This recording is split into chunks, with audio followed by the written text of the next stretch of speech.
екі оқушы жоқ. Екеуі де себепті. Біріншісі Тамабай Айым, екіншісі Боранбай Нұржігіт. Екеуі де себепті ауырды. Құрметті оқушылар, бүгін біз ең бастысы жақсы көңіл-күйге бастауымыз. Барлық күндеріңді, реніштеріңді, ойлаған күнделеріне тиген бір қаяу сөздердің барлығын алдарында тұрған қарастарға жазып, тоқ шелегіне ұстап, жүрегінен шығару деген әдіс арқылы сабағымызды керемет көңіл-күйімізбен бастауымыз керек. Олай бастайық, жарай ма? Қараңыз ма? 1 минут уақыт беремін, жылдам жазамыз.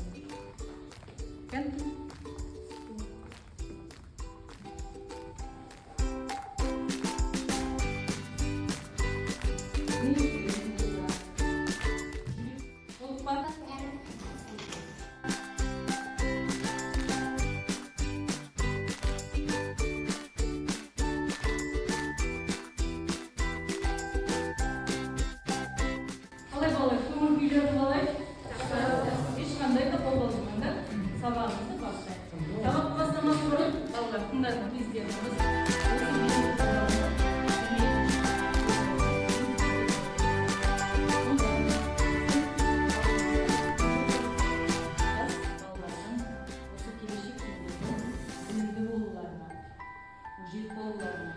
ең бастысы Қазақстан азаматтарының дені сау болсын дейді. Одан кейін олар әртүрлі тілдерді меңгерсін дейді. Неге десеңіз, жан-жақтағы елмен дұрыс қарым-қатынас жасау, дипломатиялық қарым-қатынас жасау мақсатында ол әртүрлі тілдерді меңгеріңдер дейді. Білімді болыңдар. Дәл сондайда Абай Құнанбаевтың да ұстанымы сондай. Мінекей балалар. Мен де сендерге Құда қаласа сендерге денсаулықты берді, аяқ-қолдарын ама. Сондықтан да бірінші мектепте білім алуға бақ. Қазір алдын ала сендер топқа бөліп болды. Енді тапсырманы орындаймыз. Неліктен деген стратегия бойынша Абай Құнанбаевтың өзінің бұрынғы өткен шығармаларын сендер оқып кеттіңдер. Сол шығармалар туралы неліктен стратегиясы бойынша қазір бірінші топ, екінші сұраққа жауап беретін боламыз. Екінші топ, үшінші, төртінші сұраққа жауап беретін боламыз. Үшінші топ, төртінші, бесінші, алтыншы сұраққа жауап беретін боламыз.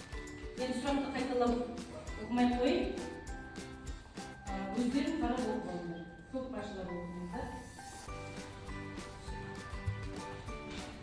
Сабақ барысында топ-басшыларды өздері сайлап алған болсаңдар, сізде монолог бар. Абайдың поэмасында. Ал неліктен стратегиясына 2 минут уақыт береміз, балалар. Содан ойларыңызды түйіп, жауаптарыңызды дайындаңыз. Неліктен Абай бала тәрбиесіне қатты көңіл бөлген дейді?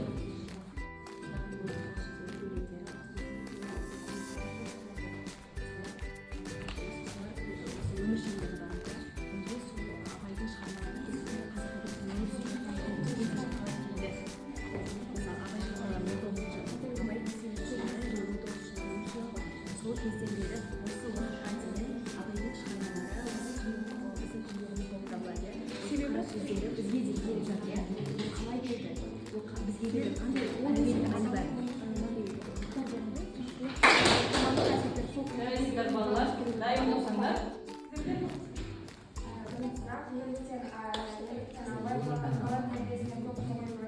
Абай атамыз болашақ ұрпақтардың дамуына, көркеюіне маңызды рөл атқаратындығы.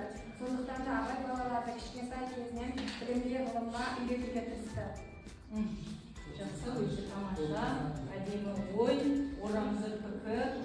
Екінші топ.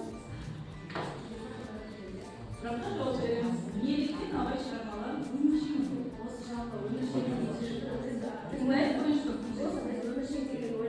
Өміршең деген сөз біз ойлап жатқандай емес, яғни қазіргі таңда ойлап жатқан өмірде деген сөз емес. Ол өміршең дегеніміз осы Абай болса 18-19 ғасырда өмір сүрген ғой.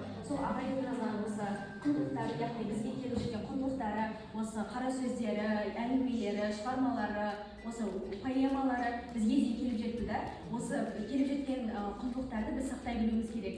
Ол абай өлеңдері жай ғана бір қара сөздер, жай ғана осы бір-біріне құралып кеткен сөздер ғана емес. Ол көркем әдеби тілде жазған, өте әсерлі, адамға деген бір мықты ой туғызарлық сөздер болғандықтан ол абайдың осы құндылықтары бізге дейін келіп жетіп отыр. Жарайсың, жақсы. Өте тамаша жауап.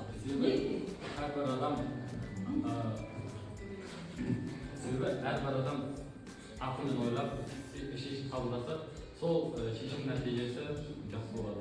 Яғни себебі әрбір адам ақылмен асықпай, санасып, ойланып шешім қабылдаса, оның нәтижесі де сол айтарлықтай керемет болып табылады. Мысалы ретінде бізде асықпай, яғни бір іспен бастау жағында жоспар құру алдында біз алдымен жоспар құрып, асықпай ата-анамызбен немесе достарымызбен ақылдасу ретінде шығарамыз ғой. Сол секілді осылайда нәтижеміз де соған берекесі береді. Тамаша жауап. Тағы да қосатындарыңыз бар ма?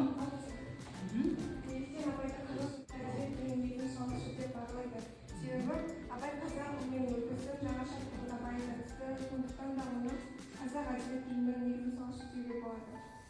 Жақсы, отырамыз. Жақсы, балалар, өте тамаша. Абай поэмаларының негізгі идеясымен таныс болды. Ары қарай кеттік. Сендерге кішкене тоқталып өтейін поэмаларына байланысты. Абай өзі 3 поэма жазған. Білесіңдер, иә? Біреуі жарайсыңдар балалар, бәрін білесіңдер. Ал енді сендер Құдай қаласа 11-ші класста білесіңдер, иә? Ендігі жылда. Тарих пәнінен болсын, осы облыс сауаттылығы пәнінен болсын, бір сұрақ қоюы мүмкін. Қандай? Ол Ескендір поэмасының негізгі идеясы не деген сұрақ қоюы мүмкін. Оған қалай жауап береміз? Қалай ойлайсыңдар? Ескендір поэмасының түпкі нұсқасы Александр Македонскийдің тарихи реалистік баяндама. Александр Македонскийдің қалай өмір сүргені, ол жақта тарихи кімдермен соғысқаны туралы айтылған. Негізгі идеясы. Александр Македонскийге арналған деп ойлаймын. Кішкене түзетуде, рахмет, жақсы, өте жақсы. Негізгі идеясы бұл гуманизмді тәрбиелеу. Ешқандай да жауыздық, қаншерлік әлемді жеңбейді. Тек қана ақылменен, парасатпен барлық мәселені шешуге болады. Негізгі Ескендір поэмасындағы негізгі ой осы. Әзім әңгімесі ол мың бір түн деген ертегінің үзіндісінен құралған. Өкінішке орай басы басталып аяқталған. Ал енді Масқұт поэмасына байланысты қазір сабақтың барысында талқылайтын боламыз. Келістік қой, иә? Абай поэмаларының сюжеті шығыстық дастан аңыздарға, ертегі баяндауларға құрылған. Абай Масқұт дастанын 1887 жыл жазған, 1909 жылы Петербург қаласында жарыққа шығады. Шығарма сюжетіне аңыз әңгіме арқау болып, 3-ші жақта баяндалады. Поэма оқиғасы шағын, кейіпкерлері көп емес. Соның ішіндегі кең ашылатын образ бұл Масқұт. Масқұтты автор оқиға басындағы қайырымды, өжет іс-әрекеттермен көрсетеді. Ақ, қызыл, сары жемістен өз таңдауын алған Масқұттың ақылы, парасат пайымы көрінеді. Абай кейіпкерін орта дәрежедегі адам ретінде ала отырып, байлық пен ақыл туралы көзқарастары арқылы өз ортасынан бойы озып, адамгершілік сапасы жоғары жан ретінде көрсетеді. Бірінші тапсырма. Алғашқы сендерге кеше жұма күні осы Масқұт поэмасымен кішкене таныс болып келіңдер деп тапсырма беруім. Танысыңдар ма? Бүйтеміз балалар. Қазір оқып шығамыз ғой. Одан кейін талқылаймыз. Одан кейін араларына бір оқушы қысқаша мазмұнын айтып береміз. Келістік па? Келістік қой. Тек іске сәт балалар. Масқұтқа келді әлгі шал көзін тіктеп, көрсе басынан ағып тұр қан дірдектеп. Мұның қарызын мен де өтеп кетейінші, жігіт қой ер көкірек жау жүректеп. Ей жігіт, не қылсаң да ер екенсің, көргейсің ерлігіңнің берекесін. Себеп боп мені ажалдан айырдың, маған қылған қарызыңды ала өтесің. Бай емен, батыр емен, хан емеспін, атақты артық туған жан емеспін. Себеп болып айырдың мен ажалдан, жақсылықты білмейтін шал емеспін. Мен бір шал дүниеде жихан кезген, ертең түсте кетемін шәһәріңізден, ертерек пәлен жерден тосып тұрып, алып қал бір базарлық жаның бізден. Бұл үшін қызықпассың сен де бірер, сені маған кез қылған пәрвәрдігер. Бір құданың хақы үшін мен тілеймін, қабыл көр сертім үшін қолымды бер. Жақсы. Жұрт күндер жұрттан артық байлық үшін. Бұлдайды біреу күшін, біреу түсін. Не қылса да надандар алмақты ойлар. Мал антұрған күйдіріп елдің үшін. Еңбексіз мал дәметпек қайыршылық, ақылдық, ергияр болар ондай қылық. Оны ойларлық бұл күнде адам бар ма? Пайда ойламай қылады кім татулық.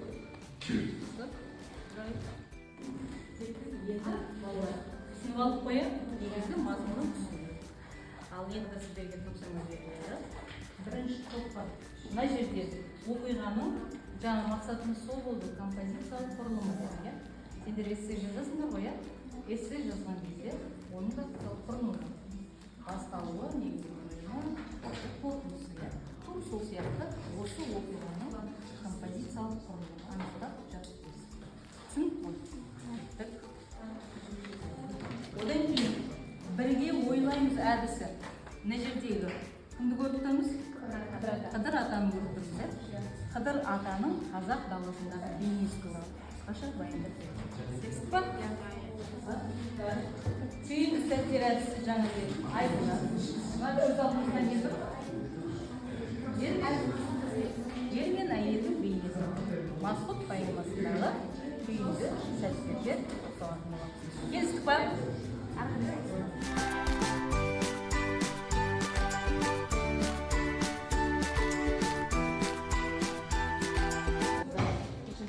Бұл жерде балалар бата туралы аталарымыз бата беріп жатады. Бата туралы қысқаша мәлімет беріп кетсеңдер,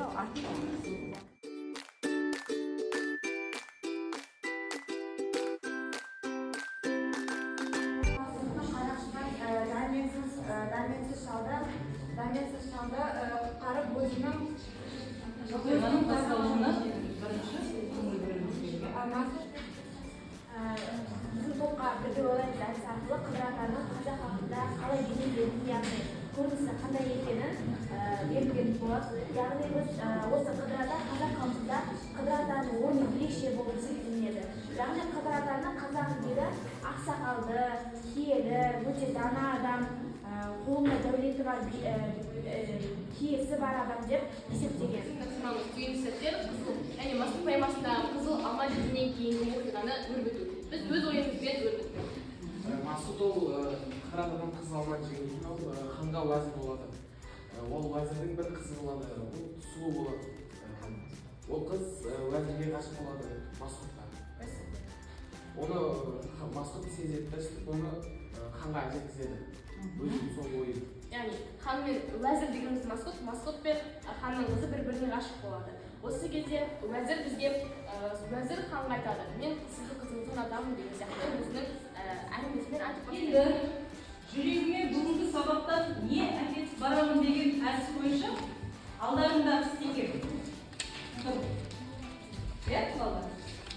Сол стикерге бүгінгі сабақтан қандай әсер алдыңдар? Бір сөйлемені жазып, кәнекей балдар.